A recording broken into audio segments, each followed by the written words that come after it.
Well, we've been doing that lovely series on why I hate to paint things, just because it screws up so often. I love the outcome when it works, but I hate the outcome when it doesn't. But I really love weathering stuff, especially stuff for the railroad, but train cars, locomotives, anything. And I think in part because when it screws up, because everything screws up, instead of ruining the whole project like it does on so many paint jobs, it can actually be a happy accident, as they say. And I want to work on weathering AcuCraft's drop bottom gondolas, and high side gondolas. This is the drop bottom gondola, and I bought 2 of these back when they were much more affordable. They're going for, like $300 each now. But I think I paid like $120 for mine, something like that. And the high side gondola, these things are going now for several $100s, and I got mine for I think $80. So I've got 1 of these and 2 of the others, and I want to weather these guys because they're just way too factory fresh as they are. They're really incredible models, very accurate to the prototype, especially the drop bottom gondola, which has so much detail. Anyway, I thought I would start by weathering the high side gondola simply because if I screw up here, I'm screwing up a less expensive car, let me put it that way. Everything about these is really factory fresh. The paint job on here is perfect. The lettering on here is perfect. It looks like it was just barely applied. If this were a prototype, it'd be like, this is what it would have looked like. It's even better than it would have looked like leaving the shops, because even the wheel trucks are just clean and perfect. Now, there's always been a small amount of debate about whether these cars were ever painted inside. The model certainly is. But yes, there are some pictures showing that the prototypes, some of them at least, were painted inside. Some of the rebuilds, they painted them inside. A lot of times they didn't. Here's a prototype. This one's being restored by the group in Silverton, on the Durango and Silverton, that's doing preservation. They're really incredible stuff that they're doing. But they're rebuilding one of these high side gondolas, which means replacing all of the wood and repairing all of the metal. But even the most perfect restorations show some weather right from the time they're new, or fresh out of the shops, let me put it that way. The wheel trucks always show a certain amount of dirt and grunge, even straight out of the shops, and the couplers are always somewhat rusty. But while they may look absolutely perfect coming out of the shop, they're not going to stay this way for very long, not even in a preservation situation. In actual operation, they look more like this. Almost immediately, they start looking pretty beat up. Now, I don't want my models to look extremely beat up. I'm much happier with a lighter amount of weather. So what we see here is just a little more beat up than I would like to see my models. Now, a lot of these high side gondolas had their ends knocked out of them toward the final days of the narrow gauge, because there was a big oil boom in the area and they needed to transport a lot of pipe, and the pipes were longer than the gondolas, so their solution was just knock the ends out of a lot of the gondolas and use them as pipe gondolas.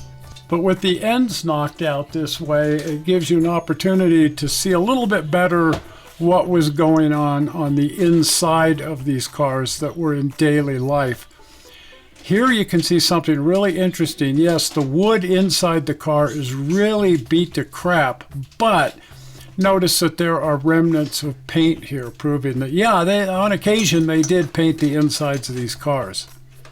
Here's another preservation project, and you can see in this case they've chosen not to paint the wood, whether they were planning to come back and paint it, but I think they probably just left it this way.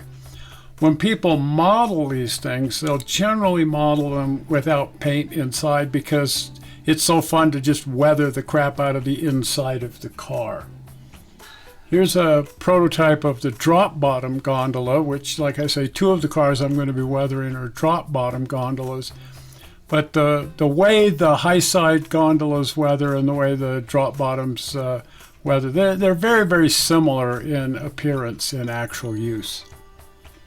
So the very first thing that I want to address with my models is what you see going on with the topmost board on this gondola, which is being dismantled, probably for restoration. And that's that the uppermost board really gets beat up.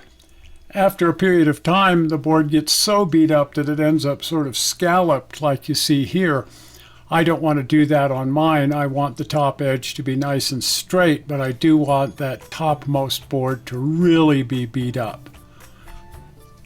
And the way I want to achieve that is by taking my Dremel with a sanding drum and swallow hard, because I'm tearing into some really expensive models here, but I want to beat up that top board. So working from the inside, I'm just going to remove a lot of material here so that it's thinner at the edge and kind of randomly worn at the edge, again without actually scalloping that top, leaving it nice and straight, but working from the inside. Just really remove a lot of material like you see on the actual prototypes, where this upper board has the inner side of this board just worn away practically to nothing in some places.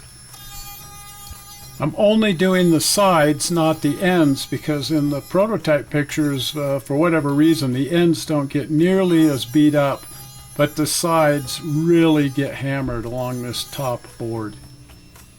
So this is pretty much what I'm after right now. Random worn edge all along that top without actually scalloping the top board. Now I'm going to take a Zona saw. This has a fairly harsh tooth on it. For smaller models I'd use a finer blade, but for this model I'm using a pretty radical blade with very wide spacing on the teeth. And I'm just coming in there and just dragging that along that edge to put wood grain, if you will, worn wood grain, like the top board is really coming apart and really revealing a lot of its wood grain. Of course, this is a technique that Karen and I use anytime we want to add wood grain to something. You can take just the smoothest styrene, and with the proper saw blade dragging it through there, you can add some pretty realistic looking wood grain this way. And now I'm very carefully adding just a little bit of wear along that top edge. Again, I don't really want to scallop it, but I don't want it to look pristine. I just want to kind of make that top board look like it's been beat up without actually, you know, scalloping it down like the wood's been worn away to nothing.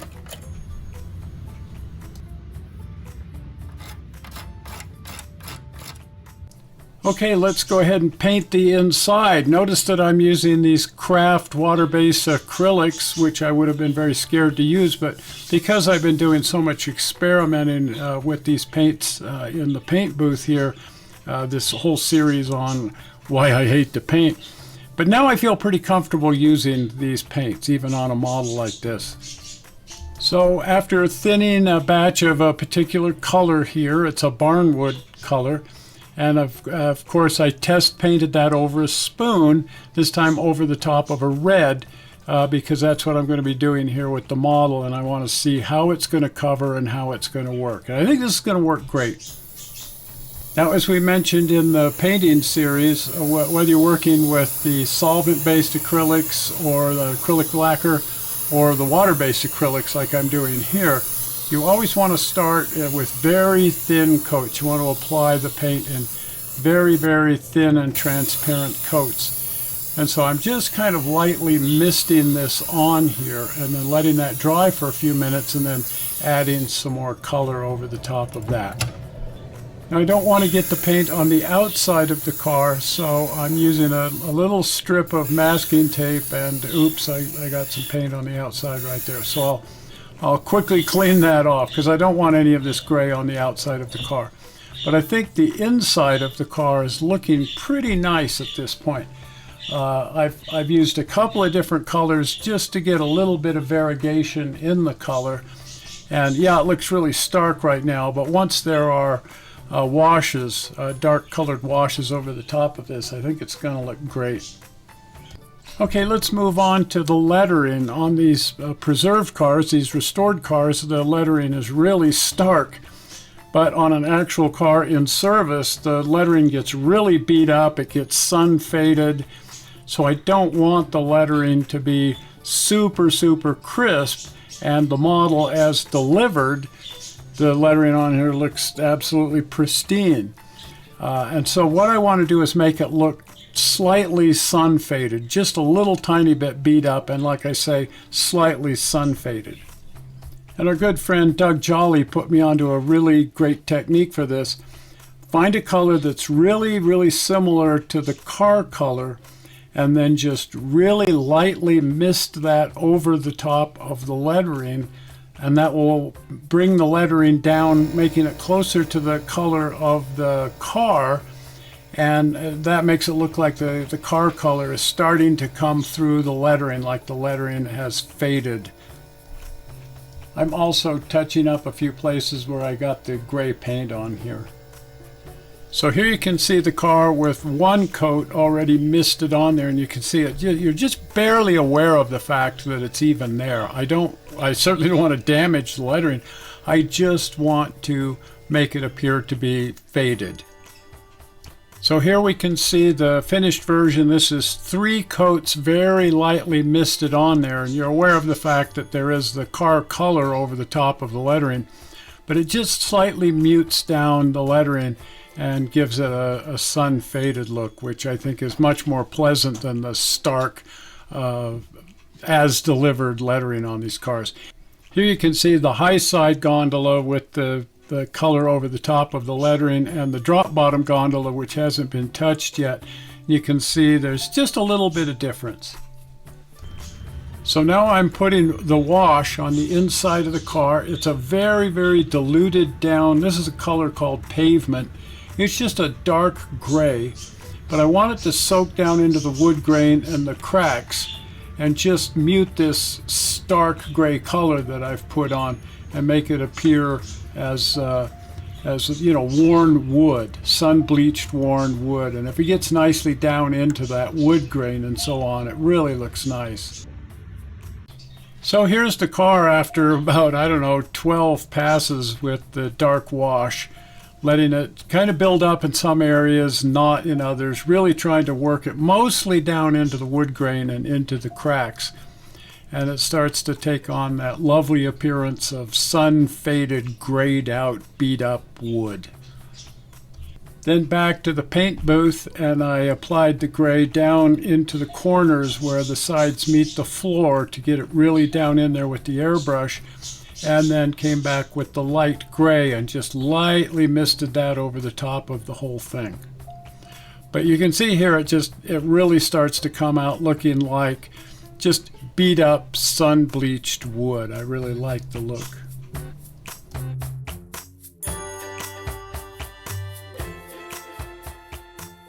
Well, we have so much more to do on the high side gondola here, plus we still have both drop bottom gondolas to do. So there's a lot still to do, but I think this is where we'll be cutting it off for this week.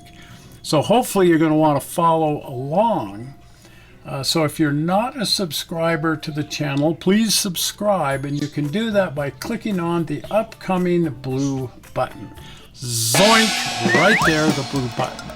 Well, we're not sure how you found this video on the internet. We hope you didn't find it boring, and Karen and I will see you here on Sunday. We'll see you then. Bye-bye.